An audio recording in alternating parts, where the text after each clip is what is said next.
Já já, dia 19 de outubro, finalmente a gente volta a ter basquete e começa a temporada 2022 na NBA. E como a gente já sabe, nessa free agency, as movimentações ali de times mudaram os patamares de várias equipes. E o Miami Heat, sem dúvida nenhuma, foi uma dessas equipes, que foi de um patamar da temporada 2021 para outro nível agora em 2022, tanto no time titular quanto no time reserva.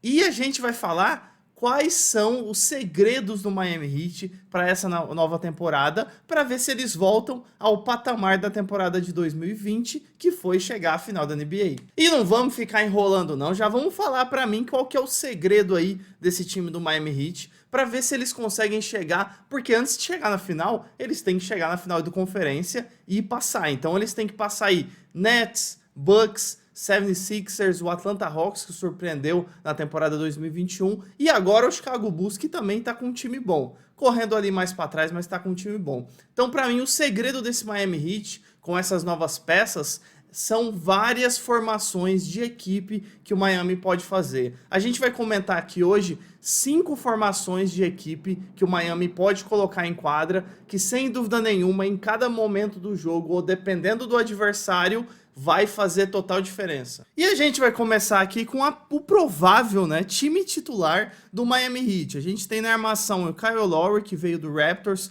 Duncan Robinson, Jimmy Butler, PJ Tucker, que veio do campeão Milwaukee Bucks, e o Ben Adebayo como pivô desse time titular. E nem precisa falar muito, né? Sem dúvida vai ser o time titular. Kyle Lowry, que tá vindo aí pro Miami. Finalmente o Miami vai ter uma armação, um cara que tá ali para realmente acalmar quando o jogo estiver mais tenso, levar a bola, chamar uma jogada, que o Miami Heat foi uma das fragilidades na temporada passada, principalmente os playoffs, a série que o Miami Heat foi varrido aí pelo Milwaukee Bucks, que foi o campeão. Então faltava essa peça, o Kendrick Nunn não estava fazendo isso, vindo do banco, e até quando ele era titular, e o Goran Dragic, que já está ali no seu final de carreira, já não estava fisicamente pela correria, pela organização, pela ter que levar a bola toda hora. Então o Kyle Lowry, mesmo estando numa idade mais avançada, eu acho que ele traz essa calma e essa experiência para o Miami. O Duncan Robinson nem precisa de falar, né? Uma arma aí da bola de 3 do Miami, e eu gostei muito dele na temporada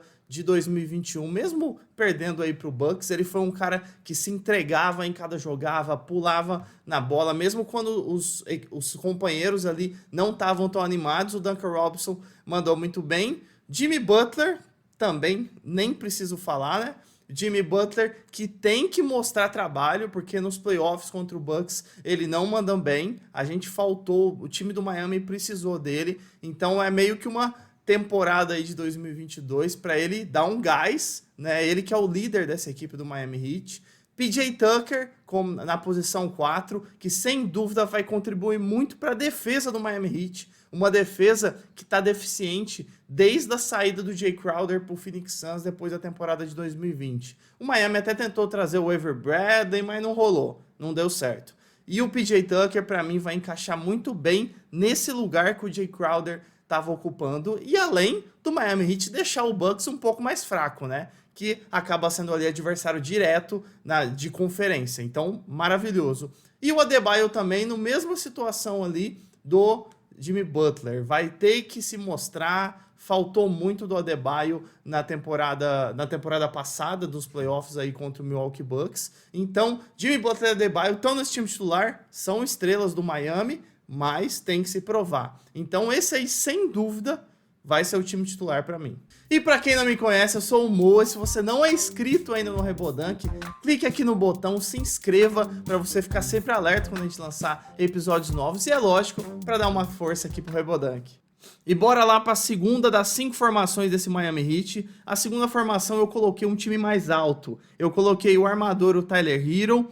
Na posição 2, o Duncan Robinson mantém ali que ele já estava no time titular. Na 3, o Jimmy Butler. Na 4, Markieff Morris, que foi outro jogador que veio aí para agregar o Miami.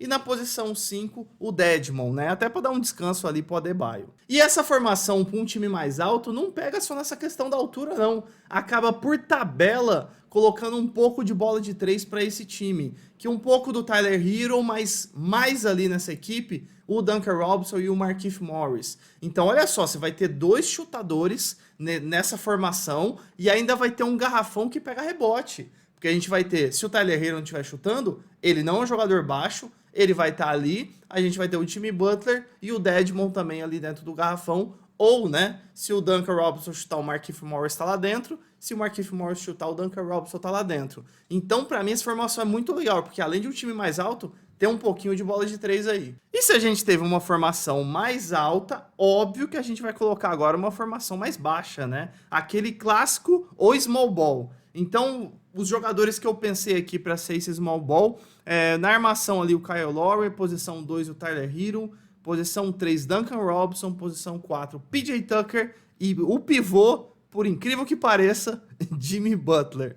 E é lógico, né? Nessa formação, é lógico que as opções ali do roster do Miami e o Spoelstra, que é o técnico do Miami Heat, pode trocar ali e fazer alguma coisa entre o PJ Tucker e o Jimmy Butler.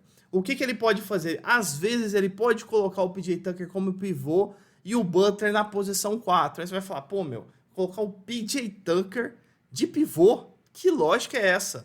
Mas lembrando que o Draymond Green foi pivô em muitos momentos e algumas formações daquele Golden State Warrior que ganhou vários títulos lá com o Curry, o Klay Thompson e depois na época do Kevin Durant também. Então não é tão doideira assim. E lembrando, essa formação e essa possibilidade do PJ Tucker como pivô não vai acontecer o jogo todo, né? É em momentos ali da partida que o Spoelstra acaba colocando essa formação. Mas esse time de small ball aí, pra mim, tá muito legal do Miami. E agora vamos para a penúltima formação do Miami Heat, que é uma característica desse time, né? Que é uma formação focada em arremesso de 3 pontos. Como o armador aí, a gente mantém o Kyle Lowry.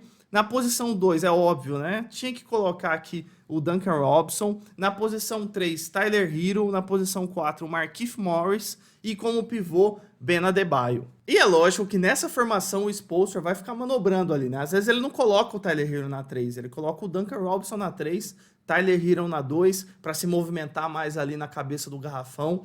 E o único jogador aí dessa formação que não chutou de 3, mas também dos pivôs, é o que tem o melhor aproveitamento de 3 no Miami, é o Adebayo. Ele é o melhor pivô com aproveitamento de 3, mas a gente sabe que ele tá ali principalmente para pegar rebote, porque a gente colocou 4 jogadores que chutam de 3, Hero, Duncan Robinson, Markieff Morris e o Kyle Lowry, e a gente tem que ter alguém para pegar rebote, né? Porque não dá para acertar sempre. Então essa formação para mim é muito legal do Miami para chute de 3, que vocês estão vendo aqui que esses jogadores estão em quase todas as formações. Então um pouquinho de chute de 3 sempre vai ter nesse Miami Heat, porque é uma característica desse time. E para fechar, quinta formação aí desse Miami Heat são, óbvio, né, os reservas diretos dessa equipe. Para armar a equipe, a gente tem um reserva direto aí, que é o Tyler Hero, ou o Oladipo, né? Eu não tô comentando aqui muito do Oladipo nas formações, porque o Oladipo tá machucado, a gente não sabe quando ele volta. Então, é aquele jogador assim, é um bom jogador, mas não dá para contar, porque ele tá machucado, então a gente não sabe o que vai acontecer. Então, por isso que eu não tô citando ele muito. Armação Tyler Hero, posição 2 o Strus, na posição 3 o Vincent, na posição 4 o Markieff Morris e o pivô reserva é o Dedmon. E como eu falei, né, o Oladipo a gente não dá pra contar muito, então por isso que ele não tá muito aqui, mas os reservas diretos já formam um time legal desse Miami. Tyler Hero, a gente tem o Strus, que tem um chute de 3 também. A gente tem o Vincent, que é um pouco mais alto. Aí é lógico, né? O Markieff Morris e o Dedmon que eu gosto demais dele. Para mim, de pivô, esse Miami Heat está muito bem servido. Adebayo e Dedmon na reserva. Então, esse time reserva direto é aquele time que é para entrar para os titulares que a gente comentou aqui na primeira formação darem aquele descanso, né? Se o Spoelstra optar por tirar todo o time titular, esse time reserva que entraria para dar aquele fôlego ali para o time titular do Miami. Então, olha só, 5 formações muito legais, estratégias completamente diferentes, que vão ser usadas aí, sem dúvida, pelo Spoelstra em vários momentos da temporada regular e dos playoffs do Miami Heat. E é lógico, né? Vendo isso aqui, você já vê por que o Miami Heat se movimentou tão bem nessa free agency e por que ele foi para outro patamar para essa temporada de 2022. Então é isso, eu vou deixar mais 2 vídeos para você continuar aqui no Rebodank. Se você chegou até aqui, gostou desse episódio, pô, dê um like, se inscreva aqui no Rebodank para ficar sempre ligado quando a gente lançar episódios e vídeos novos. Então é isso, valeu, falou!